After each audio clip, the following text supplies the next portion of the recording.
കാപ്പ കേസിൽ ജയിലിൽ കഴിയുന്ന തിരുവനന്തപുരം കോർപ്പറേഷനിലെ ബിജെപി കൗൺസിലർ ആർ സുഗതൻ ജയിലിനുള്ളിൽ സത്യപ്രതിജ്ഞ ചെയ്തു.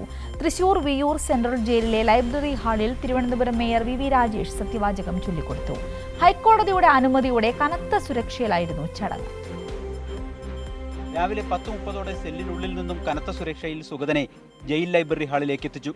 ചടങ്ങ് ആരംഭിക്കുന്നതുവരെ വേദിക്ക് താഴെ മേയറും കോർപ്പറേഷൻ സെക്രട്ടറിയും ജയിൽ സൂപ്രണ്ടും വേദിയിലെത്തിയതോടെ ചടങ്ങുകൾക്ക് തുടക്കമായി. സത്യപ്രതിജ്ഞയ്ക്ക് സെക്രട്ടറി ക്ഷണിച്ചതിന് ശേഷം മാത്രമാണ് സുഗതനെ വേദിയിൽ കയറ്റിയത്. കോടതി നിർദ്ദേശിച്ച 11 മണിക്ക് വിയ്യൂർ സെൻട്രൽ ജയിലിലെ ലൈബ്രറി ഹാളിൽ സത്യപ്രതിജ്ഞ.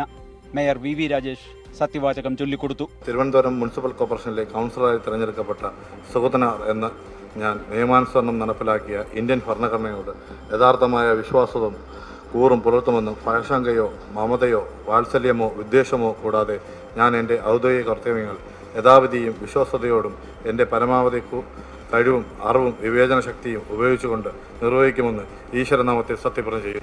ദൈവനാമത്തിൽ എന്നതിന് പകരം ഗുരുദേവന്റെ പേരിൽ ചെയ്ത സത്യപ്രതിജ്ഞ ഹൈക്കോടതി റദ്ദാക്കിയതിനെ തുടർന്നാണ് സുഗതന് പുനർസത്യപ്രതിജ്ഞ ചെയ്യേണ്ടി വന്നത്. ഈശ്വരനാമത്തിലായിരുന്നു സുഗതന്റെ ജയിലിനുള്ളിലെ പുനർസത്യപ്രതിജ്ഞ.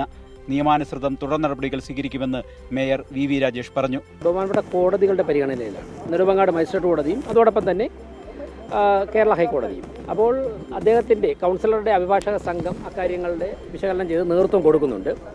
അതിൽ വരുന്ന ഉത്തരവുകൾ അനുസരിച്ച് ആ ഉത്തരവുകൾ നടപ്പിലാക്കുക എന്നുള്ളതാണ് കോർപ്പറേഷൻ്റെ ദൗത്യം. ഞങ്ങൾ അക്കാര്യങ്ങൾ ചെയ്യും.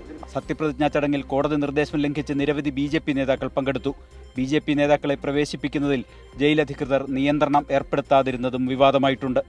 ജയിലിനുള്ളിൽ ഒരു ജനപ്രതിനിധി സത്യപ്രതിജ്ഞ ചെയ്യുന്ന അപൂർവതയ്ക്കാണ് ഇന്ന് കേരള രാഷ്ട്രീയം സാക്ഷ്യം വഹിച്ചത്.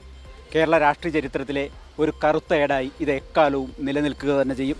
തൃശ്ശൂരിൽ നിന്നും ക്യാമറാമാൻ രാജു വർഗീസിനൊപ്പം സാലി മുഹമ്മദ്.